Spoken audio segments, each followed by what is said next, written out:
Negocios y billetes. Negocios y billetes. Negocios y billetes. Hola, hola, hola, hola, muy buenos días, ¿cómo estamos? O tardes o noches, como dice el señor Martín. Bienvenidos y bienvenidas una semana más. ¿A dónde? A este podcast, Negocios y Billetes. Una semana más desde Restaurante Italísimo. Aquí desde San Martín 127, un pedacito de Santiago en el centro. Perdón, un pedacito de Italia en el centro de Santiago.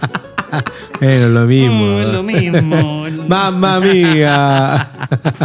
¿Cómo va, Nico? ¿Cómo va esta semanita? ¿Qué tenemos de bueno y de nuevo? Bien. Bien que Binder ya está entrando con todo su consulting, con J-Mentoring, las mejores bolsas compostables para los retailers, por si acaso. Sí, eso, y ahí Chin, chin, chin. tenemos ahí directorio a la vista.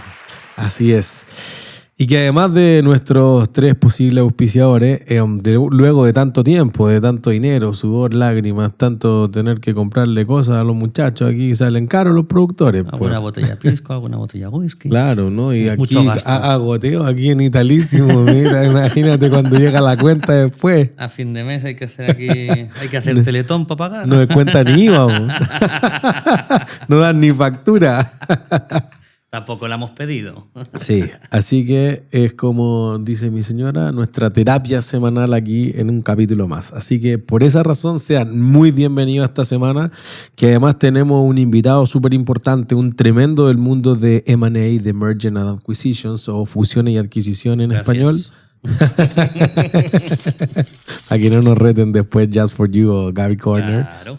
Mi querido amigo Camilo Montenegro, al cual en verdad ya apelamos en unos capítulos atrás en Socio y Socio. ¿Qué tal, Cami? Cuéntanos un poco de ti, en lo personal, en lo profesional, y luego vamos con un discurso total de lo que es valorización de empresas. Hola, ¿qué tal? ¿Cómo están? Nicolás, Jorge, gracias por tenerme acá. Gracias por invitarme a comer bien y a tomar mejor.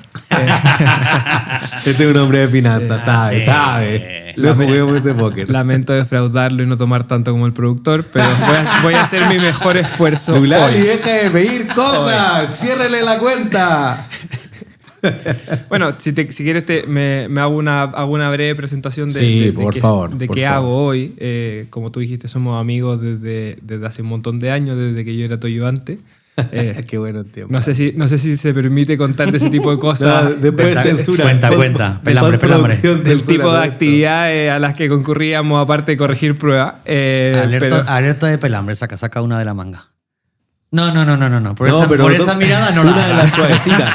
No, una de las suavecitas. Mira, Cuenta tú, yo no sé. Estábamos para calentar motores. Pero estábamos, hay un colega que no vamos a decir nombre porque compartimos oficina, imagínate. Pero en esos tiempos era neurótico a cagar. Entonces estaba Rafa y Camilo, otro colega, amigo también que ahora está en Inglaterra, y eran los ayudantes. Pues. Y yo dije, ya cabrón, le voy a ir a comprar pizza. Y de repente me empiezan a llamar y me dicen, bueno, no se puede corregir aquí porque...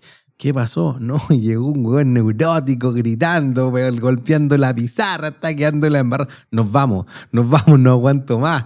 Y yo, weón, ¿qué pasó? A ver, ya que no, es que sobraba un punto, ¿cachai? Como que si eran 100 puntos, habían distribuido los 101 puntos. Y yo, ¿a quién le importa? No, es que esta cuestión, no, ándate a la chucha, weón. Y así partimos como, weón, fuerte, en weón, esa experiencia, pues, weón, y estábamos sobrios. Pues imagínate después la weá que hacíamos de noche. Que Camilo era el presidente del centro alumno. Imagínate cómo eran las galas. Eso era una vida pasada. Hoy soy un hombre de finanzas. No, y bueno, unas galas que nos íbamos a acostar a medianoche. No es que no fuéramos al after con otros profesores de emprendimiento, Nica, después de que se fuera la decana. Eso nunca pasó. No, nunca. No, el director de la escuela jamás llamó a Camilo y como no supo qué decir, me tiró al agua. Dijo, no, si vi a las 8:30 a Martínez caminando por San Martín. No, pero eso no ha pasado. Censura todo esto, Lulali. Son como 2 minutos de pito. Eso es... Pero bueno, después de esta pequeña copuchita, ¿quién es Camilo? Mira, yo trabajo... Soy básicamente un asesor de banca de inversión. Eso tiene mucho significado en el mundo. Para mí hoy yo trabajo en un banco de inversión boutique que lo único Para. La gente sabe lo que es un banco. No sabe qué es de inversión, menos que es boutique. Vamos por partes. Rewind. Un banco es, el BCI, el Santander, gente que presta plata. Instituciones gigantes que toman de los depositantes y prestan esa plata a una tasa de interés. Esos mismos bancos tienen algunos, la mayoría de ellos, tienen una división de banca de inversión que se divide en distintas áreas, ¿no? Y esos bancos hacen desde asesoran a IPOs hasta deudas públicas, deudas privadas y fusiones y adquisiciones. Yo lo que hago es trabajo en un banco de inversión boutique, que quiere decir que no tenemos una licencia de banco propiamente tal, solamente somos asesores como cualquier tipo de consultoría, pero que nuestra única función es hacer una pata de las que acabo de decir, que en nuestro caso es hacer M&A. O sea, asesores de fusiones y adquisiciones. A mí y a nuestra firma nos contratan solamente cuando un accionista o ejecutivos de la compañía que tienen algún tipo de acciones quieren emprender un proceso de venta o, en menor medida, compañías que están buscando adquirir a otra. Y para eso necesitan un asesor que los acompañe desde temas de valoración, que creo que vamos a entrar más adelante, hasta el final y el apoyo y el acompañamiento hasta los documentos finales, la construcción de los documentos finales acompañado de los abogados. Entonces yo parto desde que tienen la idea hasta que reciben el dinero y en la mayoría de los casos muchos años después por distintas estipulaciones del contrato o hitos del contrato que van pasando a lo largo de los años, que si tenemos tiempo también podemos ir conversando de eso, porque mucha gente no sabe, ¿no? El ideario de esto es básicamente que un día yo llego, alguien me dice quiero comprar, se firma un contrato, recibo un cierto monto en el bolsillo y bueno... Y me voy a las Bahamas. Ojalá nos veamos algún día. Claro. La realidad no es esa. La realidad... La mayoría de las veces no es esa. Y sobre todo en el mundo en donde yo trabajo particularmente, que son empresas de medianas a grandes, pero del sector privado. Hoy prácticamente no hacemos. Tenemos casos muy notorios, muy específicos, pero la mayoría son empresas privadas y no abiertas en bolsa. Entonces, muy dependientes muchas veces de sus dueños, de los principales ejecutivos o de algunos tipos de relación, o de millones de otras cosas que podemos analizar, casuísticas infinitas. Pero lo que hace es que no sea un contrato, un cheque y nos vemos más adelante. Yo pensaba que era más fácil. Tú hablabas de clientes APO. ¿Puedes explicar lo que es, por favor? Claro. O sea, yo particularmente no hago IPO, pero IPO es básicamente es tomar una compañía que es privada y llevarla al mercado de valores por primera vez, para ponerlo en simple. Es decir, hacer el lanzamiento en bolsa. Hacer el lanzamiento en bolsa. Eso lo hacen generalmente bancos con una marca grande y con equipos que están especializados en eso. Y no es para cualquiera. O sea, por ejemplo, y aquí tal vez rayan el pelambre, pero en el mundo tecnología hoy en Chile se habla mucho de, en los siguientes años van a haber muchas IPO de los tecnológicos, de las grandes startups o de las buenas startups, que por lo demás hay millones y muy buenas en Chile. Probablemente no hayan muchos. Es mi opinión. Pero es que cae en el reino de la opinión. Porque las IPO necesitan un volumen, necesitan una cantidad de cosas, sobre todo desde el punto de vista de tanto de ventas como de rentabilidad, que son difíciles de, por lo menos en los siguientes 5 años, ver. Obviamente, a esa opinión, rápidamente la gente te dice, Notco, Betterfly, Corner Shop pudo haberlo hecho. Sí, pero son 3. O sea, ¿de cuántas? ¿De cuántas? ¿Hay un par más? Sí, perdón si dejé a alguien abajo. Pero podemos hablar 10 de 1000. podemos... Claro. Hacen mucho ruido, pero no es el masivo. No, y tienen unos productazos, ¿no? O sea, y hay millones. O sea, Toku hoy es noticia por la serie A que levantó, que fue gigante. Y son compañías que tienen buen management, que tienen un buen producto, que han tenido un buen posicionamiento de mercado, que tienen buenos clientes, que funcionan. Distinto es llegar a hacer eso en una cantidad de corta de años. Entonces, eso abre un mundo, no solamente en tecnología, en la mayoría de las cosas. O sea, si tú le preguntas a la mayoría de la gente que se dedica a esto, dice, bueno, ¿cuántas empresas hay ahí para hacer una IPO en Chile? Bueno, las que estaban ya lo hicieron. Están abiertas en bolsa. Entonces, es un mercado que en los últimos años, y no lo digo yo, lo dicen los datos, se enfrió mucho. Te diría que incluso un poquito antes de prepandemia. Y hoy la mayoría de los deals se hacen en un M&A tradicional, en donde son privados con privados, donde vienen los grandes competidores, mucho cross-border, como hay mucho Spanglish en este mundo, pero mucho cross-border, que es donde vienen compradores internacionales y vienen a comprar compañías acá. Y esa es la transacción que más hay, aparte de las locales, ¿no? Y eso es mucho más, ese mercado hoy es mucho más grande en Chile que el IPO. No, o sea, yo, como mi espíritu académico no me abandona, quiero decir ciertas cosas. Por ejemplo, hablaste de una serie A. ¿Qué sería una serie A para nuestros emprendedores que quieran entrar en Venture Capital? Una serie A, sí, como pues, me puse a discutir conmigo mismo desde la premisa de emprendedores que quieren entrar a Venture Capital y no contestar tu pregunta. Una serie A básicamente es una serie que viene... Al final las series... Voy a ir un paso atrás, ¿no? Una serie A tiene que ver con un aumento de capital generalmente de Venture Capital.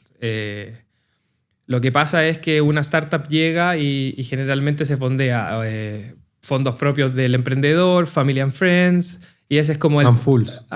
Fools.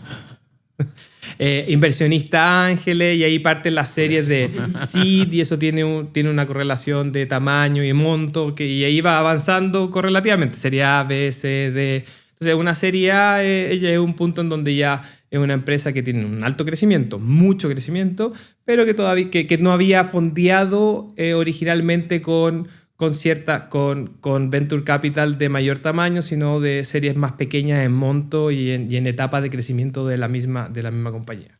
Y ahí empieza A, B, C, D, E, hasta que se transforma en otra cosa, ¿no? Claro, hasta que sea una IPO. Y segundo, hablábamos harto de que las IPO tienen otro mercado, pero además Chile sufre una sequía de IPO hace muchos años. Y en verdad como que nuestras IPO son empresas como tradicionales, porque además... Cuando nosotros hablamos de Notco, de Betterfly, de Book, no sé, como los clásicos posibles unicornios, porque nunca queda claro si son empresas que valen más de $1.000 millones antes de abrirse a bolsa, nunca salen. Y en general como que uno ve las IPO, con excepción de la más grande de la historia en verdad, que es Senco Malls hoy en día, en ese momento Senco Shopping. La otra oferta apertura en bolsa o ofertas públicas de acciones de las IPO han sido chicas, entonces tú dices son $200 millones, $300 millones, pero hay un mercado que es donde vas tú, en el fondo el ticket que decía, oye, segmento medio, que será de entre $20 millones y $50 millones de la valorización de la compañía. Que ahora, cuando la empresa se abre en bolsa, quizás no va a vender el 50% de sus acciones. Generalmente pone un cuarto de sus acciones a disposición, etcétera, porque los controladores no quieren ceder, porque hay un management commitment, como detalles que después vamos a discutir. Entonces, ese mercado es muy chico en verdad en Chile, y por eso que hay pocas empresas, poco capital, que son mucho más tradicionales, y en verdad los players que juegan ahí son justamente los institucionales, la FP, las compañías de seguros que mueven las lucas grandes y que van a apuestas mucho más seguras como empresas de utility, servicios básicos que te den un dividendo fijo, tranquilo y chao. Si no, para eso existe el mercado Nasdaq en Estados Unidos, que sí tengo aperturas tecnológicas de 20 por mes. Entonces podría haber una nueva IPO toda la semana. Igual creo que en ese aspecto, particularmente en ese aspecto, ScaleX, como la bolsa alternativa de capital de la Bolsa de Comercio de Santiago, ha hecho una un desarrollo importante para esas empresas de 3 millones de dólares, de 5 millones de dólares que quieran abrirse, pero con una cosa más simplificada para levantar capital y seguir creciendo y lograr el por 10, el por 20, como el sueño del pibe en el fondo en rentabilidad de tu inversión inicial. Todo eso está muy bien, pero ya llevamos 10 minutos y aún no hemos hablado nada de cómo valorizar una empresa. Y luego se nos va el tiempo, tenemos que apurarnos. Aquí desde el restaurante nos empiezan a traer la comida, los productores empiezan a ponerse nerviosos. Entonces, Camilo, si tenemos que hablar de valorizar una empresa, ¿qué es, desde dónde empezamos? ¿Cuál es el punto A al punto Z? ¿Cómo es tan fácil como dicen simplemente o es mucho más complejo? Tiene varias formas de contestar a esa pregunta, desde lo fácil a lo difícil, ¿no? Bueno. Desde lo fácil... si tu pregunta es que necesitamos cálculo diferencial 3000, no. Ok. Con multiplicar, dividir y algunas operaciones más complejas dependiendo de la industria es suficiente. Ok. Entonces, desde un punto de vista matemático, es simple. Ok. Cuesta a los alumnos, bueno, a mí me ha tocado hacer clases también, a los alumnos les cuesta entender un tiempo, pero una vez que lo entienden que son un par de divisiones y multiplicaciones. No hay que ser ingeniero aeronáutico ni nada. Nada de eso. Ahora, ¿dónde está la complejidad? ¿No? Y ahí voy a ir para atrás un segundo. ¿Qué es una empresa? Al final, una empresa es un activo. Y es un activo que a diferencia del oro, que no es un activo productivo per se, es un activo, este es un activo que produce. Y produce, entonces vale lo que en el futuro te va a producir en términos de flujos de caja. Entonces, todo conceptualmente es cómo llegar a que este activo hace adivinar de alguna manera o proyectar lo más educadamente posible de cuánto flujo va a generar en el futuro. Entonces, para eso tienes 3 metodologías clásicas, ¿no? Que una es proyectar esos flujos futuros y traerlo a valor presente a una tasa de descuento. Otra es tomar transacciones de industrias similares, de compañías similares que se hayan hecho, que hayan tenido algún múltiplo de referencia. Múltiplo se entiende, por ejemplo, se vendió a 10 y vendía 1. Cuidado, no puedes decir EBITDA. Yo sé, por eso partí con múltiplo de ventas, ¿no? Yo lo conozco. Vamos a llegar a la discusión del EBITDA en algún minuto de este programa. Eso. No, pero recuerda los huevones, les digo al tiro. Una vez que hayamos podido explicar esto, porque ahí va a parar el podcast. Ahí se para la conversación. Por eso hay un capítulo completo de esa basura. Entonces, estoy sacándole los términos técnicos, estoy bien explicándolo bien en simple, ¿no? Para que los técnicos no me maten cuando escuchen esto.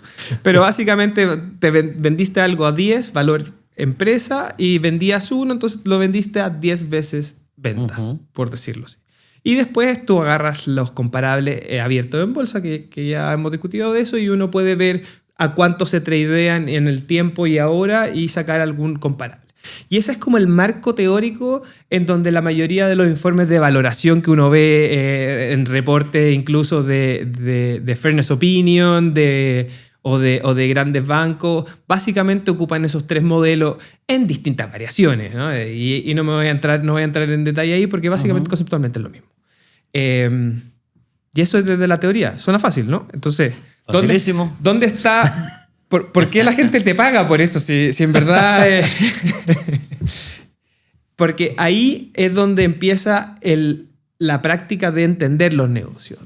Y básicamente la gente que entiende esto, y no solamente... Porque tú tienes una valorización desde el punto de vista de adquirir un activo, como yo, comprador, que hago lo mismo y compro a alguien que hace algo parecido para buscar sinergias, para agrandar mi negocio. Y están los profesionales de las inversiones que tienen que hacer esto para poder invertir y generar y manejar portfolio. Entonces, donde está el arte en entender dónde están las grandes palancas de valor de cada compañía. Y eso es difícil de enseñar. O sea, dile a alguien, no sé, los que se dedican a esto pueden haber escuchado millones de veces y leído a Warren Buffett, pero no tienen sus niveles de rentabilidad, ¿no? Y él no ha dicho nada, hace sus cartas creo que estos días es la junta de accionistas. De hecho, tengo un cliente que está allá porque tiene un par de acciones en Omaha. Camino a Omaha hoy día. Y lo encontré maravilloso. Y yo dije, la gente sabe vivir. y escúchalo y léelo. ¿Tiene un par de acciones? No tengo idea. No tengo idea cuántas acciones tiene. Pero escúchalo, como léelo. El Lulali, cuando me decía voy a comprar una acción de Entel para ir a la junta accionista de Entel. Va a perder tiempo, le decía yo. Pero cualquiera puede ir. Sí, tengo un amigo que está encargado de... Perdón por desviarme un segundo, ¿no? Es como un show. Es un show, exactamente. Bueno, solo voy a hacer el recordatorio que Warren Buffett es probablemente el mejor inversionista en toda la historia de la humanidad, que sigue una estrategia que se llama value investing, como invertir en lo que en Estados Unidos llaman las acciones blue chip, como las apuestas seguras y que son como que tienen fundamentos. O sea, su mayor arrepentimiento en la vida es no haber invertido en Amazon, pero Amazon es como un tipo de acción que el 97 él jamás lo hubiera comprado y tiene como un track record de 60 años en línea recta, como desde el 62 que triplica o cuadruplica lo que gana el S&P 500, como las 500 acciones más transadas de Estados Unidos. Y entonces, además, es como muy sabio en lo que dice en la carta, como que todos leen, como todos tratan de descifrar qué quiso decir en la carta a los accionistas que se coloca en la primera página de la memoria anual que publica la empresa. Por eso es como un show cada vez que viene la junta de accionistas de Berkshire Hathaway, que es la empresa de Warren Buffett, y cuando él va a hacer esa declaración. Exactamente. ¿Tú qué ibas a decir? Iba a decir algo parecido. Gracias. Totales. Peace out. Drop the mic. Simplifica tus finanzas corporativas con Sur Consulting, los especialistas en asesoría financiera. www.surconsulting.cl. Entonces, ahí está el arte. Y depende de muchas cosas, de entender los mercados, de entender la relación con los clientes de las compañías. ¿Se valoriza diferente un mercado que otro, una industria que otra, un país que otro? En el marco conceptual, no, en términos de que se ocupan las mismas herramientas, pero cómo se ocupan, qué temas a considerar son relevantes, ¿no? Si tú estás, hay ejemplo obvio, si tú estás en Venezuela o en Chile, la misma compañía es completamente distinta, ¿no? Pero aparte, en industrias son distintas. O sea, hay industrias que son mucho más estables en sus flujos, que están mucho más consolidadas, y hay industrias que están en crecimiento y por ende sus métricas de valoración son distintas, sus proyecciones de crecimiento son distintas y por ende su riesgo, ¿no? Entonces hay muchas cosas que uno diría, bueno, puede valer mucho, pero hay que tienes que encontrar inversionistas con estómago para hacer eso, porque no tienen el mismo riesgo que empresas con colaterales, grandes activos en edificios, en real estate en general, ¿no? por darte un ejemplo. Y ahí también creo que, como uno habla siempre en clase hoy, la hipótesis de los mercados eficientes, el mismo activo debería valer lo mismo en todas partes, ley del precio único, pero es poco práctico que pase eso. Lo que tú decías, oye, la magia quizás está en todos pueden valorizar el múltiplo de X cantidad de veces el EBITDA, que es un desastre, pero es algo súper típico, como esta empresa no puede valer más que 7 veces el EBITDA o está caro, es algo que se utiliza mucho. Entonces, pero claro, depende de quién lo maneje, como el mismo activo manejado por nosotros o manejado por Warren Buffett puede ser notablemente distinto. Por eso que después entran otras particularidades de cada deal, como, oye, necesito un compromiso del management que sea tipo, oye, que se queden 2 años, que se queden 3 años, o cómo hago que se comprometa a lo mismo. Entonces después puedo tener un escrow como que se quede una parte del precio asociado al performance de la empresa de 1 año más, de 2 años más, etcétera, como para que en realidad en manos de el activo vale algo distinto que en manos de otra persona, y eso hace una diferencia significativa igual, porque de repente además, sobre todo en mi tema en especialidad, como la contabilidad, la valorización de empresas está lleno de intangibles, entonces tú tenías el know-how, como el prestigio, la cultura organizacional, etcétera, que jamás van a entrar en el sentido contable, y por eso que las empresas generalmente valen mucho más en valor de mercado que en el valor contable. De hecho, cuando pasa al revés, cuando el valor contable es más alto que el valor de mercado, se dice que está lloviendo oro, porque en el fondo como que tú estarías valorizando en negativo todas las otras cosas y lo menos que pueden valer es 0. Entonces creo que ahí hay ciertas cosas significativas que pueden hacer una diferencia igual en lo que influye en el valor final de la empresa. Sí, te voy a hacer una precisión. Quisiste decir earnout y no escrow, pero a todo lo demás está bien. Perdón. ¿Qué tanto, en relación a lo que decía Nico, qué tanto influye los trabajadores a la hora de valorizar una empresa? ¿Cómo valorizas el desempeño o cómo valorizas la rentabilidad del trabajador? ¿Cómo lo mides? ¿O cómo se mide, mejor dicho? De nuevo, todas esas cosas son bastante subjetivas, pero sí son cosas importantes. Por ejemplo, en consulting, estás vendiendo una empresa que hace básicamente lo que pueden generar sus trabajadores interactuando con clientes. Bueno, ahí la métrica más usada, obviamente, la ocupación que tienes por trabajador y cuántos son los proyectos rentables respecto a la hora hombre, ¿no? Pero es difícil, y ahí ese es un punto importante, cuánto vale la relación con el cliente, cuánto vale la relación gremial de los socios de la empresa o de los principales ejecutivos, ¿no? Cuánto vale que tu CEO conozca a los 10 CEOs de clientes y potenciales clientes. Eso es muy difícil, ¿no? Entonces, una base para hacer eso son los mismos números, que bueno, los conoces y cuánto puedes sacar de rentabilidad de esas relaciones, ¿no? Y ahí conecto con el punto de Nico, porque hay una cosa que es interesante. El Excel te puede dar algo, ¿no? Te puede dar cualquier número. El Excel lo absorbe todo. Y eso se llama valoración. Pero mi parte, y que es lo entretenido de mi negocio un poco, hay que transformarlo en precio. Y el precio puede ser completamente distinto. Y ahí te pongo otro ejemplo, o sea, en tu mismo ejemplo de las personas, ¿no? De decir, tengo una relación con esta gente y yo lo he logrado rentabilizar a este nivel. Pero si el comprador le puede poner otra capa. Claro. O sea, tener una torta y si yo te la baño de chocolate, ¿cuánto más puedes generar? ¿O cuánto menos? Claro. Puedes potenciar o puedes mermar. Claro, ese es un buen ejemplo, ¿no? Una compañía que se dedica a los servicios y la compra una que le destruye la cultura organizacional, que esos consultores ya no trabajan como antes, que no sirven igual a los clientes porque están tapados en otro tipo de KPI. Puede destruir la compañía y puede no funcionar. Y al revés, mira, esta gente estaba subutilizada, tenía todos estos talentos, pero no tenía estas herramientas y ahora se las estoy dando. Bueno, ahora me venden el doble con el mismo esfuerzo. Y eso también puede pasar. La pregunta ahí es, cuando es el ciclo virtuoso, ¿cuánto te tengo que pagar yo a ti? ¿Lo que tú generabas a una tasa más o menos justa? ¿O la torta completa conmigo adentro? Porque esto lo puse yo. Sí, pero no lo podría generar sin mí.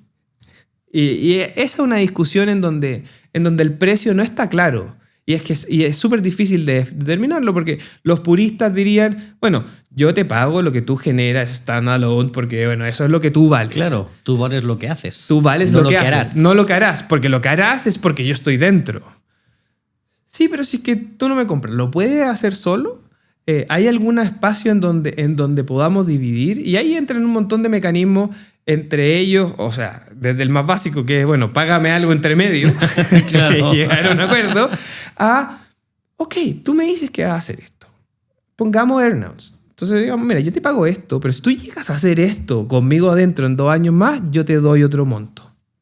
Pero te necesito acá. Y ahí también está tu pregunta anterior. Bueno, entonces tenés ese tipo digamos que son los mismos ejecutivos. Digamos una firma normal de consulting donde los principales ejecutivos son a la vez los socios de la compañía. Bueno, te tienes que quedar 3, 4, 5 años. Y después tienes que firmar un non-compete que cuando te vayas en el año 5 no vas a trabajar para el competidor, no le va a armar la firma al lado y te va a llevar a la gente. Y todo eso tiene un valor. Entonces, es fácil, y ahí reconecto con el principio de la conversación. No es fácil.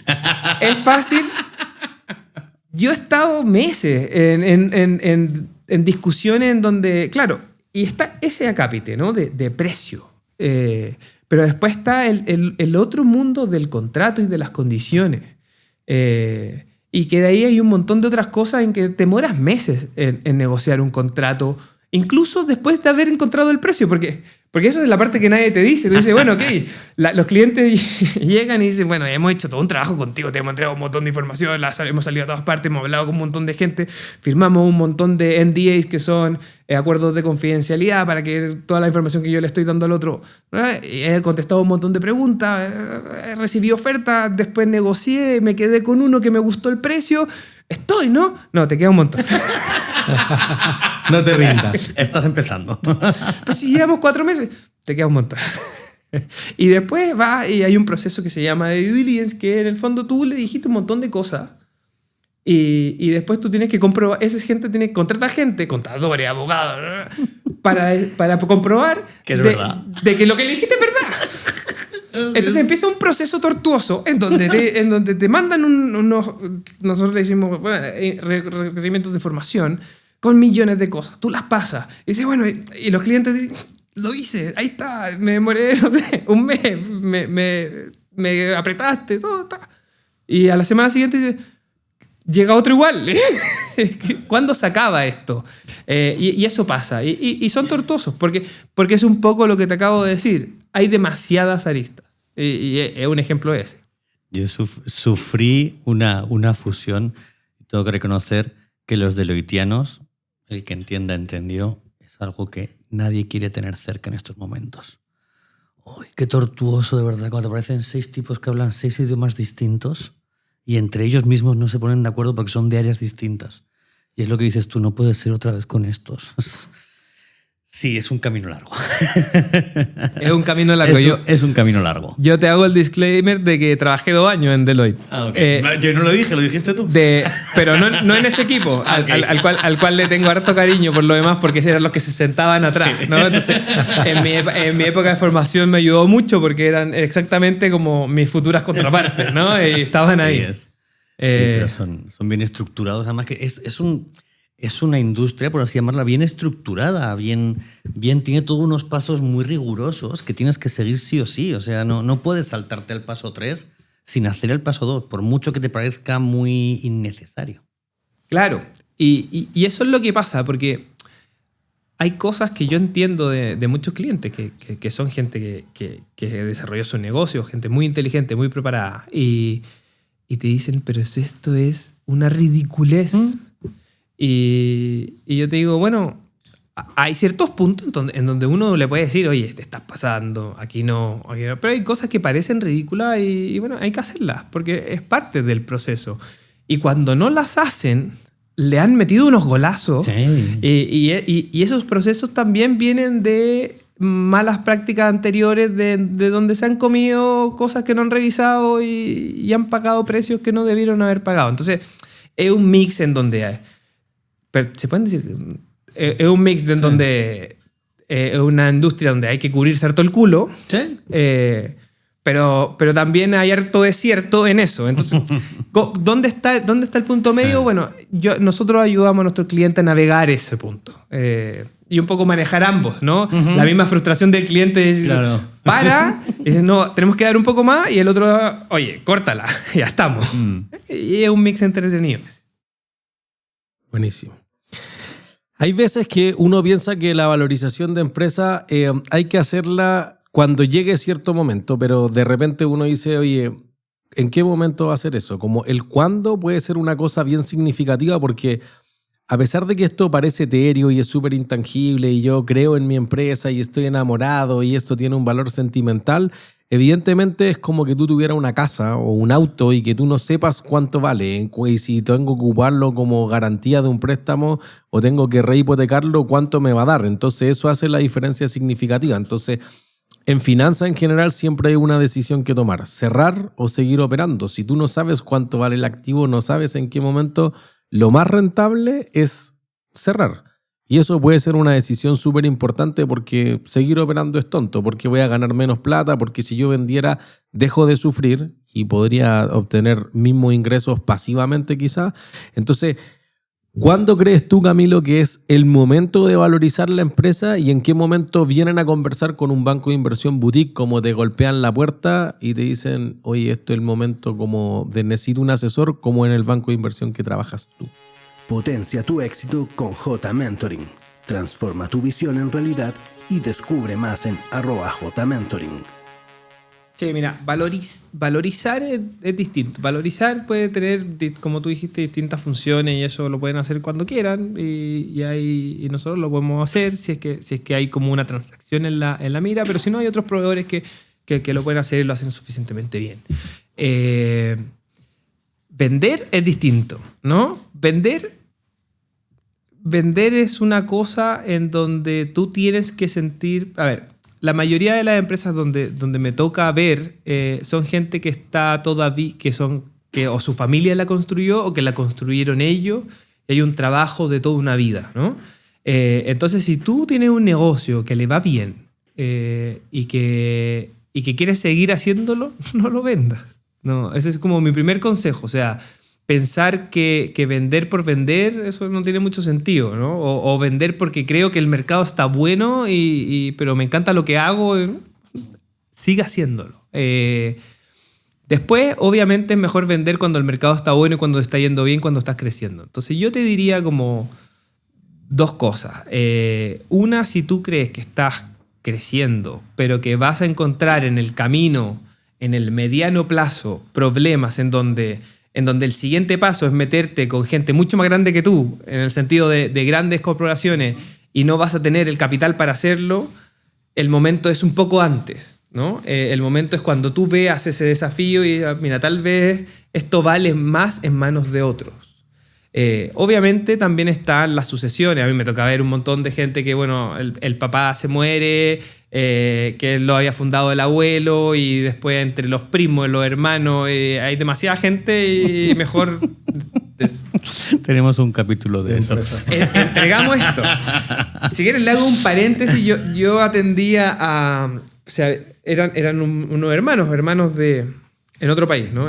Nosotros atendemos toda Sudamérica, de Latinoamérica, desde México para abajo. Ahí pasó... Vídeo rápido. Sí. No, está mal el italísimo. Está la ventana abierta. Insonorizar aquí el estudio altísimo.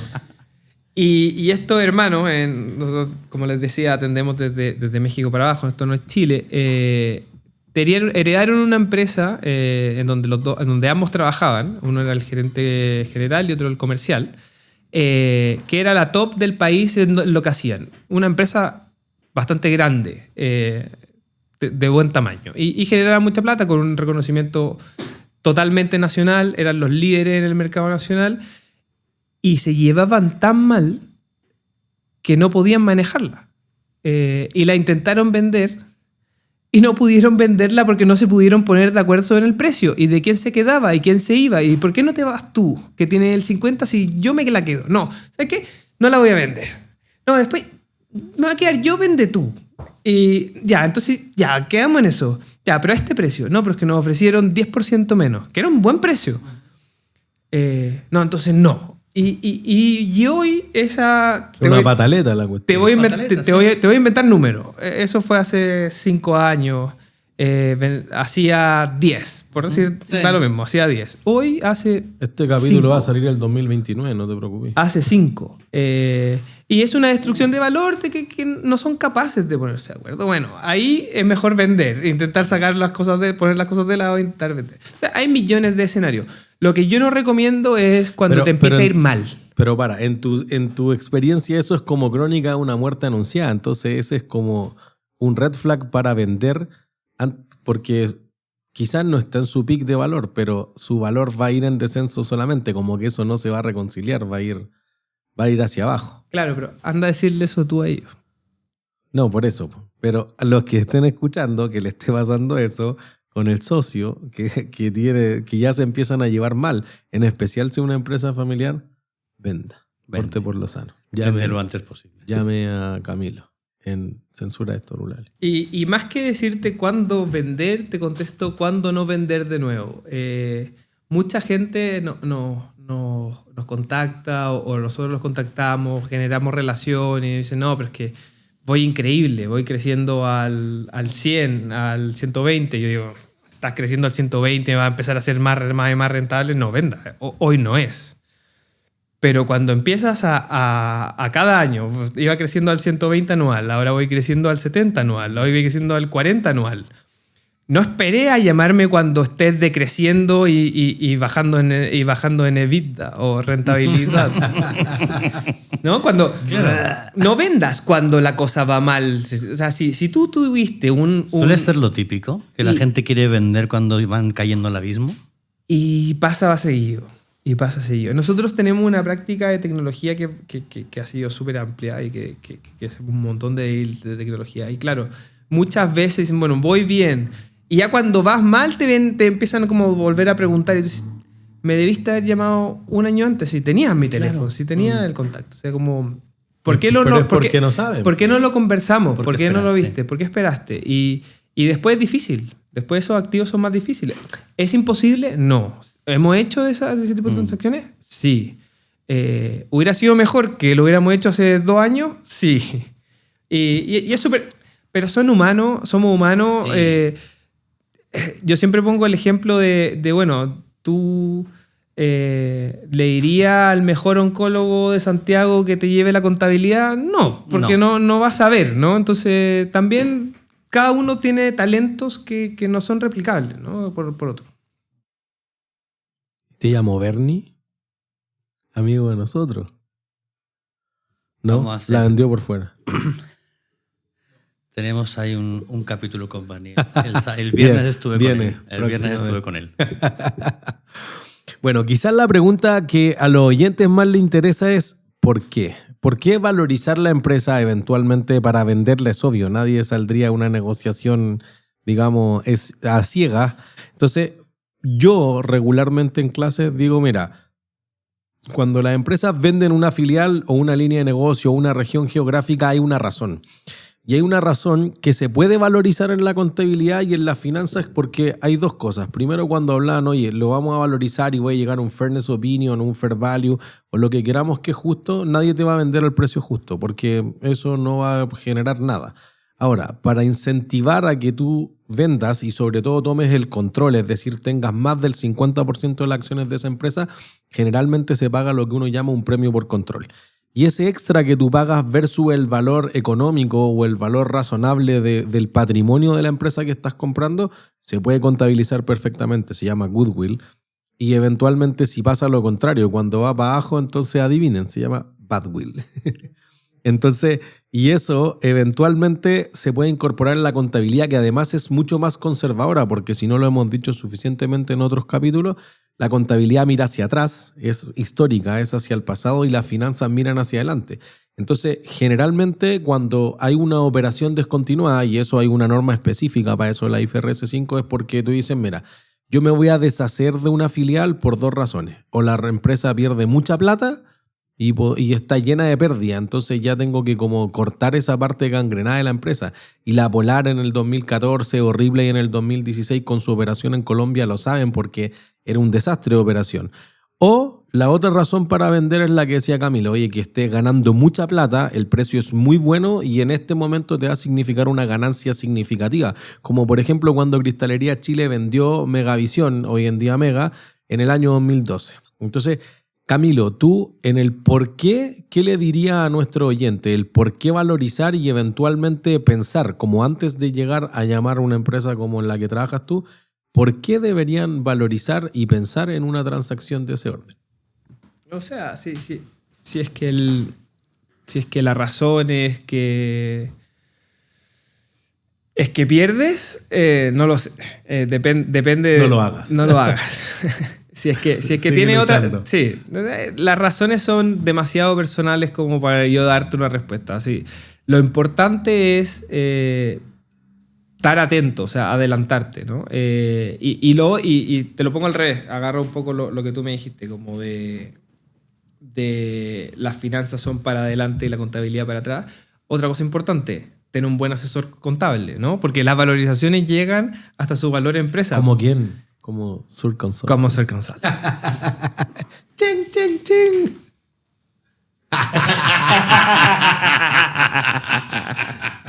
Bueno, a mí me tocó valorizar una empresa que arrendaba beans, pero como dice Camilo, es cierto. Como si no tiene un asesor contable, tampoco tiene que ser alguien que sea el dios de la cuestión, pero que sea decente, porque a nosotros nos presentaron unos estados financieros que el estado de resultados decía una cosa y la otra parte, el balance o el estado de situación financiera, decía algo totalmente distinto y era un desastre. Y además era una familia y que estaban en permanente conflicto. Entonces uno de los hermanos decía, ya le voy a vender a todos mis hermanos. Por ende, el que compra siempre quiere bajar el precio, el que vende quiere subir el precio. Y era un negocio súper rentable.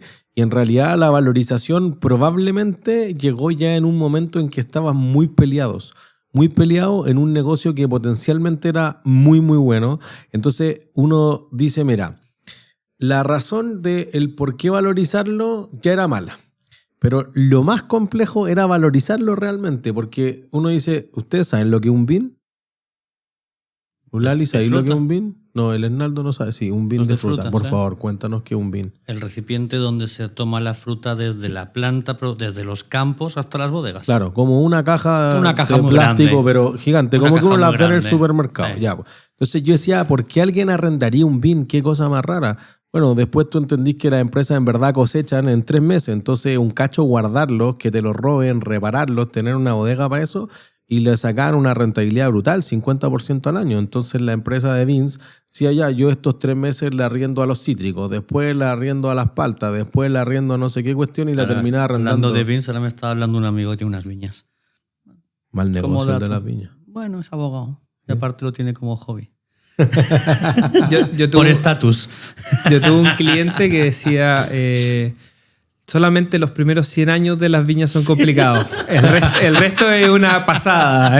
Aprendió español en España. Entonces. Nuestro cliente en común, la quinta fortuna más grande de Chile, que tenía una viña que perdía 9.000 millones. No, pero de esos ejemplos de esos ejemplos hay muchos. Sí. Bueno, entonces yo decía, oye, pero ¿por qué? Porque era súper rentable el negocio y finalmente tú decías, oye, terminaron muy, muy, muy peleados por, no sé, millones más, millones menos. Tampoco era que valiera $50 millones, pero en el fondo tú decías, oye, ¿cómo lo valorizo? Entonces tú decís, busquemos otra empresa que arriende beans en el mundo. No hay. Como que tenga información pública, me decían, sí, es que esta empresa en Sudáfrica no existe esa cuestión, ¿cachai? Y no hay. Yo decía, ya, pues voy a aproximarme una valorización por comparables, como decía Camilo.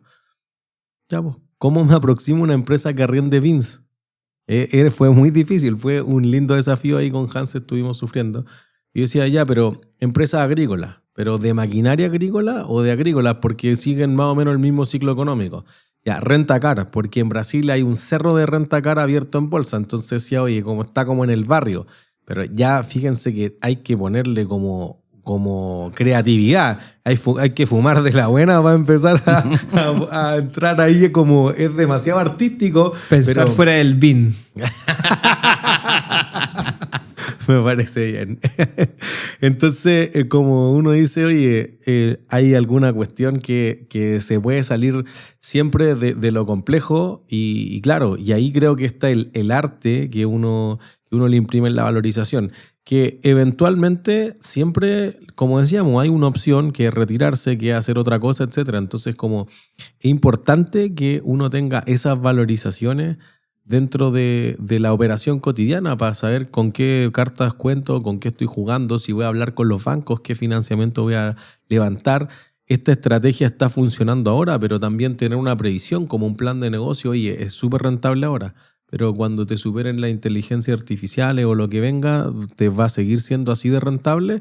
O cómo, veamos si en la proyección los flujos dan o no dan, o qué está pasando con el resto de las empresas. O sea, tengo casos incontables aquí, pero tocó valorizar una empresa casi hace una década de bolsas plásticas. Y uno diría, oye, ¿cómo van las bolsas plásticas? En Chile todavía se permitía, pero Pucón ya había prohibido las bolsas plásticas. Entonces nosotros buscamos comparables que hicieran bolsas plásticas en el mundo. Habían 2 y decrecían, como dice Camilo, al 25% al año. Entonces las empresas evidentemente se estaban achicando, se estaban agotando. Pero el gerente general amaban las bolsas plásticas, decían las bolsas plásticas son el futuro y yo voy a ganar una licitación en Argentina, un desastre. No eran ni compostables como las de Binder, ni eran reciclables, ni nada de eso. Y entonces decía, no, pues, pero él estaba enamorado y me mostraba que la bolsa plástica era como un rectángulo y si uno le cortaba, ahorraba el 10% y con cada 11 bolsas podía hacer una nueva y bla, bla, bla. El valor puede ser muy sentimental, por eso uno tiene que calcular un precio. Así es. Y para ir cerrando, se han quedado muchas cosas en el tintero, pero no nos da para todo lo que podríamos o lo que querríamos conversar. Pero si hablamos de alguna lectura, Camilo, nosotros siempre cada capítulo, cada cierre, como bien sabes, siempre nos gusta dejar un libro, que no siempre se lo leen nuestros oyentes, pero nos gusta dejar ahí un libro referencial. O una película también puede ser, o una serie, o algún documental. ¿Tienes algo en mente? ¿Hay algún libro que pueda, no sé si explicar o cómo ayudar a valorizar una empresa o simplemente compren una bolita de cristal en la feria? Yo creo que te iría más o menos igual. Sí, por eso lo digo, ¿no?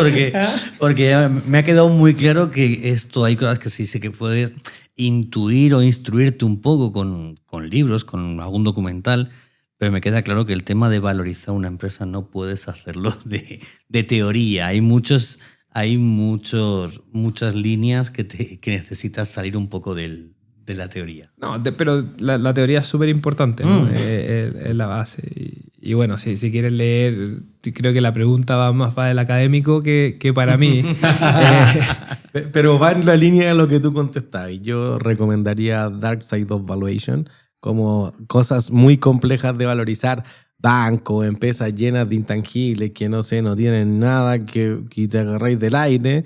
Creo que cuando uno se trata de especializar, y creo que nuestros maestros concordarán en eso, que Dark Side of Valuation de Aswad Damodaran, probablemente el perito mundial en valorización de la Universidad de Nueva York, es uno de los libros de los duros de los duros. Ahora, si quieren algo más simple, cualquier libro de finanzas corporativas puede partir con lo básico para entender 2 o 3 cosas. Realmente, en mi experiencia, además, la valorización de la empresa te da un rango. Uno no da exactamente un precio porque tú tienes que darle armas de negociación a la contraparte.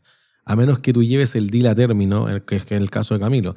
Pero cuando te piden valorizar una empresa, tú dices, oye, hay 70% de probabilidad que el valor vaya entre 100 y 150, y si tú quieres que valga 150, ocupa el múltiplo del EBITDA, de las ventas o del valor contable. Si tú quieres que valga 100, entonces ocúpate el flujo de caja y castígate la tasa de descuento. Como creo que el resultado final depende de una negociación que puede ser la parte más importante, porque además me ha pasado también, como el mismo que nos mandó a valorizar la empresa, las de bolsas plásticas, tenía una valorización, llegó y dijo 1.000. Ya, 1.000, qué buena valorización, me contrató y dijo a la contraparte, ya se la compro en 200. Pero ¿cómo si dijo que valía 1.000? Claro, bueno, es que yo quiero comprarla por 200 para ganar plata. Así que yo creo que ese tipo de cosas van más en un libro de negociación que en Dark Side of Valuation de Aswad Damodaran. Bueno, y ya llegó uno de los momentos preferidos de nuestros invitados, que es el momento de elegir. ¿Qué le apetece? No vamos a decir si desayunar, comer o cenar, si no saben a qué hora grabamos. Pero ¿qué le apetece comer en este momento a Camilo Montenegro? ¿Cuál es tu plato favorito de la gastronomía italiana? Carbonara. Muy bueno. Va a probar la mano de Italísimo. Pero antes, unos arancini no pueden faltar. Muy bueno eso, muy bueno. Y unas agüitas Everest también. De Everest, tal cual. ¿Conoces el papelón? La bebida papelón. Esta bebida, tu mujer la tiene que conocer como buena brasileña. Esta bebida centroamericana, por así decirlo, a base de agua, de agua panela, de cañita de azúcar en vez de azúcar refinado. Así que muy buenas, nuestros amigos de Everest. Tenemos de papelón y de maracuyá. No, papelón con limón. Perdón, papelón con limón y papelón con maracuyá. ¿Cuál te animas? Limón. Maracuyá. Sí. Maracuyá, caldo, limón, vale, maracuyá. Desempato, un agua sin gas. Dudo. Venga, 3 limón y 2 maracuyá para ir abriendo boquita y unos arancini. Y un Blue Label. Eso. Así que ha sido un gusto. Síganos en las redes sociales, @surconsulting, @jmentoring, @fidelitytry. Y nos escuchamos en un próximo capítulo. Chau, chau, chau. Chau, chau, chau. Chau. Bueno, espero que esto no ha sido un fiasco. Hemos tenido peor invitado. Mantengo la oreja más obvia que la...